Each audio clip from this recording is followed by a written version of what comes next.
Welcome to another episode of Digital Grocer, Season 7, Episode 1. I'm your host, Sylvain Perrier. I am the President and Global Chief Operating Officer of Mercatus. And joining me, this time not from the bunker, his new office, Mark Fairhurst, Chief Marketing Officer. Mark, how are you?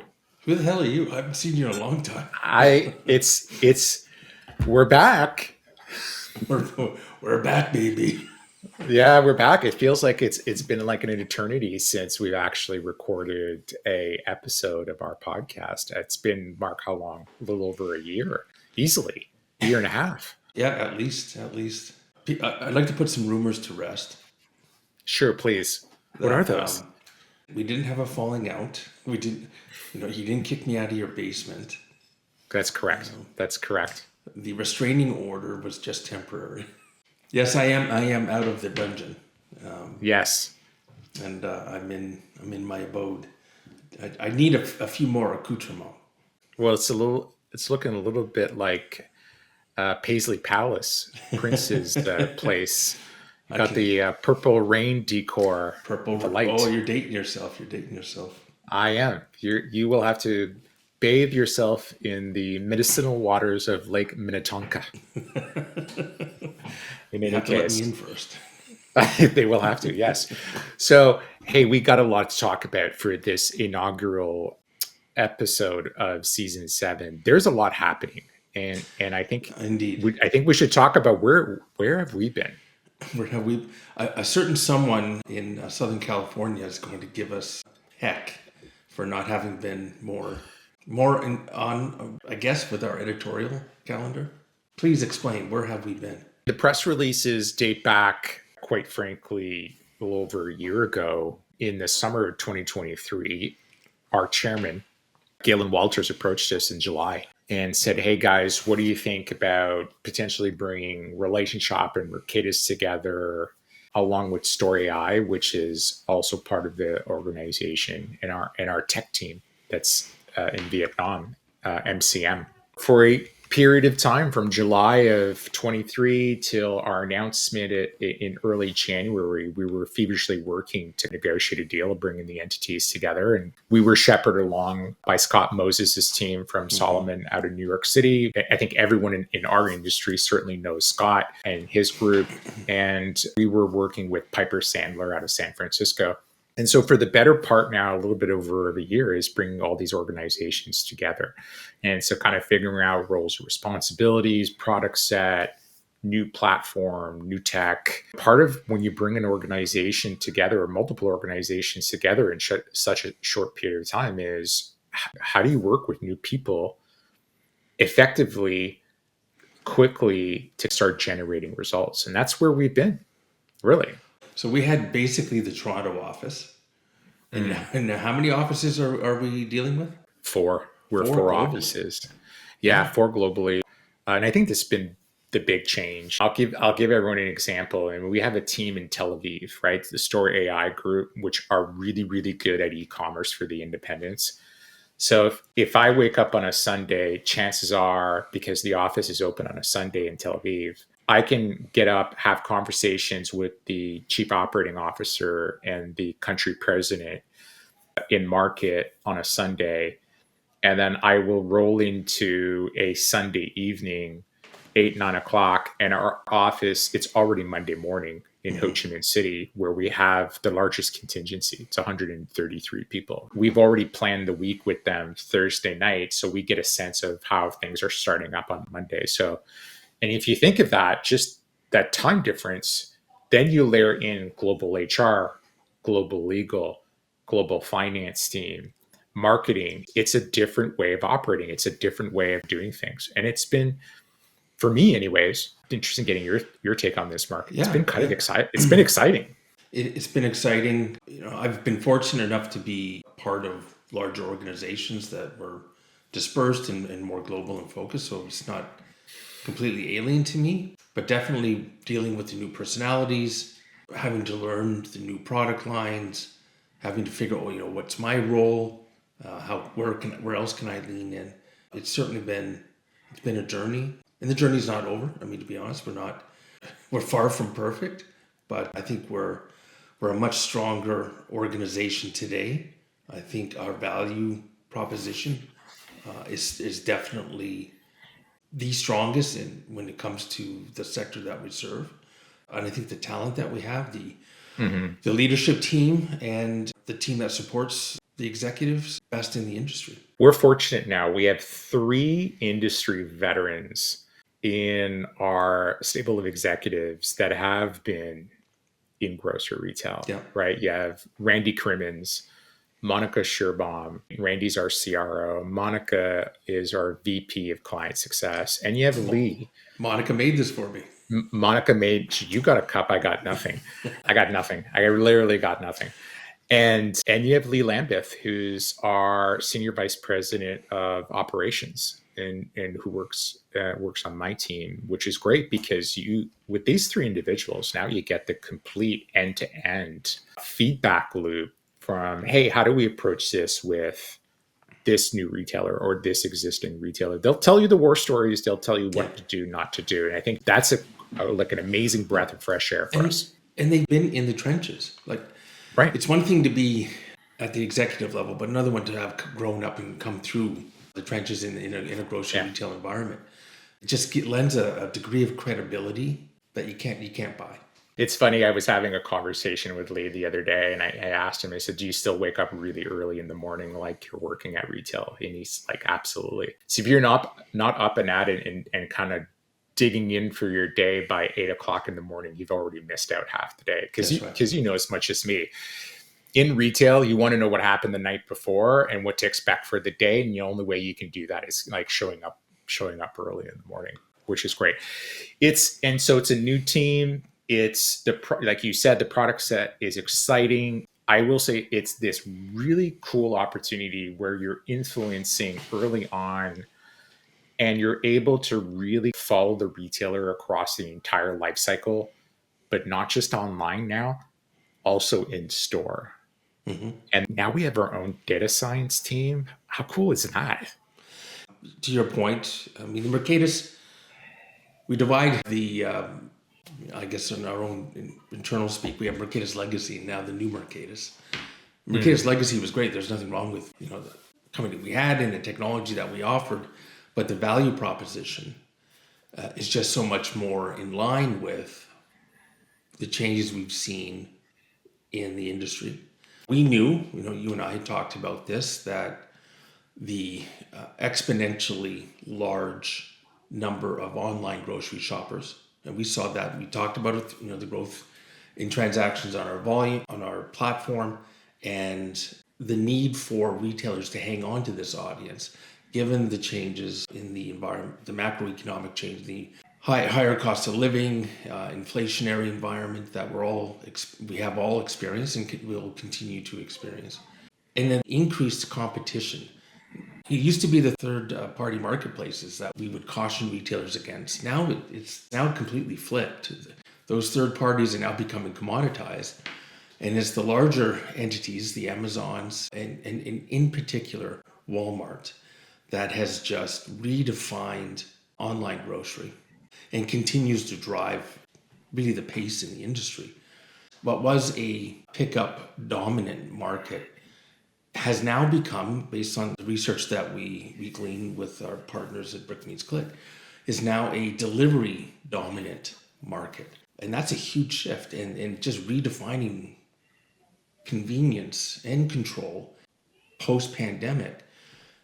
Focused our energies on the fact that regionals and independents need to hang on to the customers they have. They can do that through optimizing the customer experience, but they also need to be able to deliver to customers cost savings, the promotions that are personalized and relevant to them. And we just didn't have that as part of our core tech stack. You're right. And there's just so many things that you just said. I really want to pull the thread on all of them. I think we need at least another 3 episodes for that.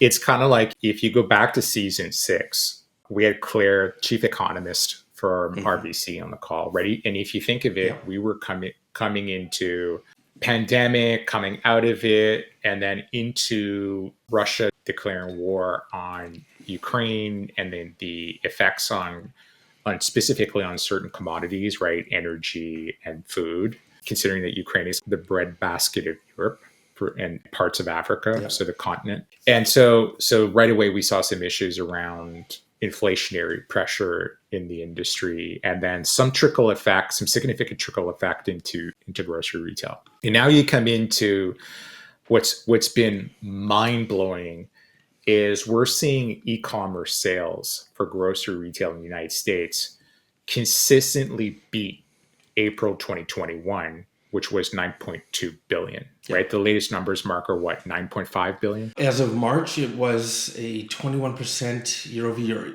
increase since March of 24. It was the eighth straight month of record-setting year-over-year increase numbers in online grocery sales. And so I think our projections of 2027, 2028 being, I think it's over 180 plus billion is going to be quite significant in that sense. And I think we're still marching towards that number. Even with tariffs looming on pressure on the industry, even with the macro environment and the uncertainty in this space. And I'd argue there's more uncertainty in the Canadian market than there is in the US market, quite frankly. Correct. Yeah. But we're still seeing record sales. So convenience has set in. The market is flipped. It's gone from pickup to delivery. A lot of it is the incentives. The majority of those increases are being caused by what you said, which is really Walmart doubling down. Yeah. And capturing share of wallet. If you're a regional retailer, and we're publishing some fantastic content, and I encourage you to like and subscribe to this podcast so you can actually pick up some of our great research. How do you fight as a regional in terms of continuing to hone and own your customer share today and increase basket size and so on, and fight against Walmart? We just recently published a really great piece, 5 things to do if you're a retailer to fight against tariffs, right? Yeah, if you go to Mercatus.com, there's a recently published blog, I think it was entitled How Tariffs Threaten to Prolong the Impact of Grocery Inflation, and what are the 5 things that grocery retailers should do to combat that. Yeah, it's a really great piece. I mean, one of the things that pre-Trump administration kind of coming in, we were having conversations with some of the large wholesalers, attending event dinners and so on. And one of the recent events I attended was FMI, the FMI Midwinter event, which is really great because you get to talk to some of the CEOs in industry and spending some time with some of the luminaries in wholesale and asking them, how are you navigating the waters with the risk of tariffs kind of coming in? Yeah.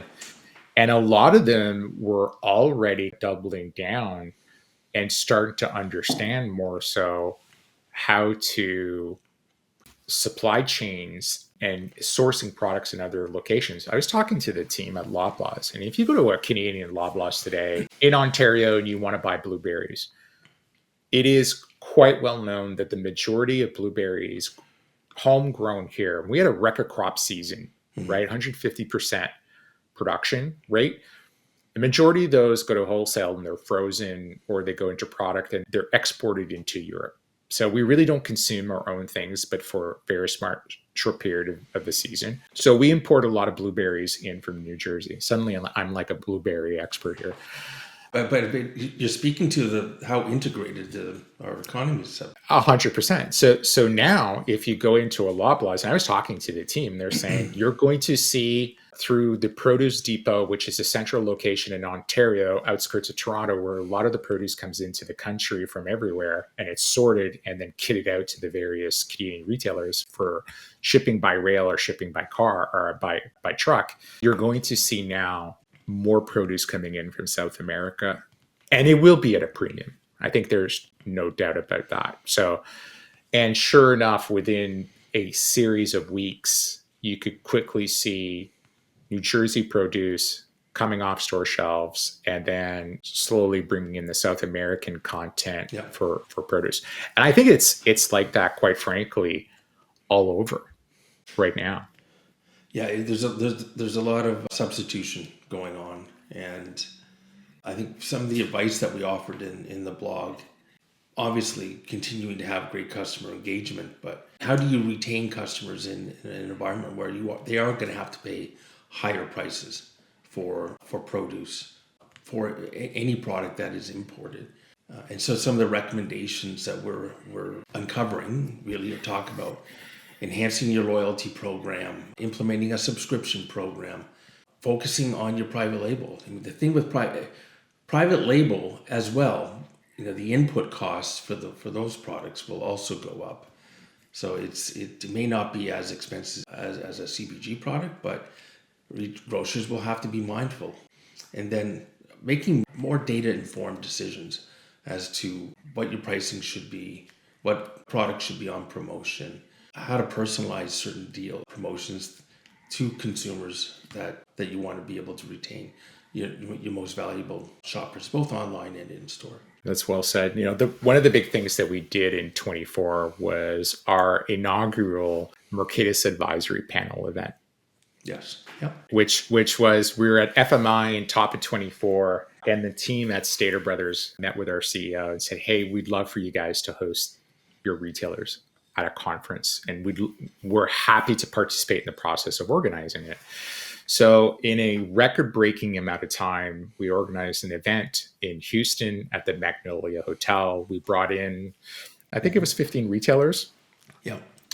Plus the Mercatus team on site. We flew everyone into Houston, and we had a jam-packed agenda. And part of that agenda was talking about, okay, now that these entities have come together, here's the product vision. Give us your feedback. Give us your thoughts. What would you like to see in this? And then talk about, okay, now that we're a bigger organization, what's going to be our support structure? What is going to be our client success structure? And kind of sharing those with the retailers. We also did something that I felt was kind of unique. We got out of the room. Yeah, I think there was some trepidation, but we gave the mic over to the retailers. We gave the mic over to the retailer. It was an afternoon session led by Denise Singler, who's at Stater Brothers, and she collected the feedback and provided that feedback, very, very much unfiltered feedback to us.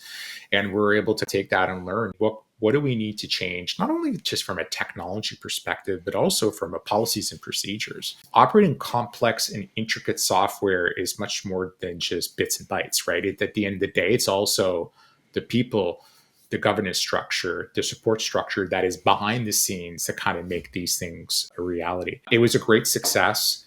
And Mark, your team this year is organizing a similar event. Yeah, it'll be the second annual Mercatus Advisory Panel, taking place June 8th and 9th in Dallas. We decided this year to piggyback it on the Grocery Tech event that's organized, I think it's the fourth annual, organized by the folks over at Progressive Grocer. We're fortunate enough to be the title sponsor of that event as well. But we thought it would be a double bonus. We fly our clients in, but also give them the opportunity to spend 2 days hearing from other retailers that the Progressive folks are going to be able to bring to the table, putting together a really impactful and value-laden thought leadership program for them. And our retailers, I mean, they're all busy, all of the executives that we deal with. And taking some time out of the office to do this is a luxury. We want to make sure that they're able to utilize their time in the best way possible, because we know how critical. I mean, this is one thing that we heard repeatedly last year, is how integral we have become to their digital commerce operations, and being able to connect basically all the dots in their ecosystem and help retailers succeed. And a number of our retailers are doing really, really well, and they want to be able to do it. They want to do more, and I think the expectation on them coming from their boards and their leadership is, okay, you've hit this number, you got to hit this number next year, and they're looking to us for that kind of support. That's well said, and I think a lot what you'll see in season 7 with the casting of guests that we have joining us, it will be very much along those lines. I mean, it will be, hey, here's a great subject. Here's how you develop that. And here's how you can kind of incorporate this back into what you're doing as a retailer. We're certainly going to bring in some, what I would like to call industry pundits, people that have real street cred, that have been in the trenches. We'll have a couple of authors. We're also going to bring in some of the Mercatus tenured executives, people that are spending day to day with our customers and what they're seeing out there in the market, whether it's a new idea, whether it's a way of looking at things differently. I will say one thing that I certainly have found. I think we take this for granted. You know, Mercatus in 20 years at a global level now, I can say that we've onboarded more third parties than you can imagine. Robotics, loyalty, payment, fraud detection. Yeah. I mean, the list goes on. I mean, I can remember our first integration 21 years ago was the sending data to a company in Pennsylvania to mail out a plastic card, a loyalty card. And this was for Del Hayes. And as trivial as that might be, I mean, that was a big thing for us 21 years ago. And now it's considerably more sophisticated because it's real time. You know, one of our retailers reached out and said, hey, I'm having a hard time understanding the legalese behind this contract. And I'm a bit ashamed to take this to my legal team because I want to make sure that I understand what I'm getting myself into as a business perspective. And we're like, yeah, absolutely. Send us a contract. We'll help you out. Like, we're not going to negotiate on your behalf, but we can kind of explain some of the language here that's in the agreement. Those are the types of things that we want to bring out to our listeners. How do you become better as a retailer to grow your baskets, grow your margin, and save money to be able to continue serving your consumers? So I'm excited for season 7. Yeah, so am I. And I think we have some great guests lined up. Stay tuned. Stay tuned. Don't forget, because if we don't do this, I'll have some people angry with me. Like and subscribe to our show. And by golly, go ahead and register for our newsletter. It's a great newsletter. Mark, I mean, you send it out. How often do you send it out, Mark? Once a month. If there are topics and subjects you want us to tackle, here's the other change. So Digital Grocer had been a standalone property. Right. And so what we've now done is we brought it into the Mercatus fold. So it'll be available and more closely integrated with Mercatus content. So if you have questions, if you have comments, by all means, reach out to Sylvain, reach out to myself. Yeah. You'll see our contact details at the end of this episode. Awesome, folks. It's been great talking with you today, or to you. And certainly even happier to be back with the partner in crime here for a new season of Digital Grocer. We will be chatting with everyone soon. Thank you. Bye, folks.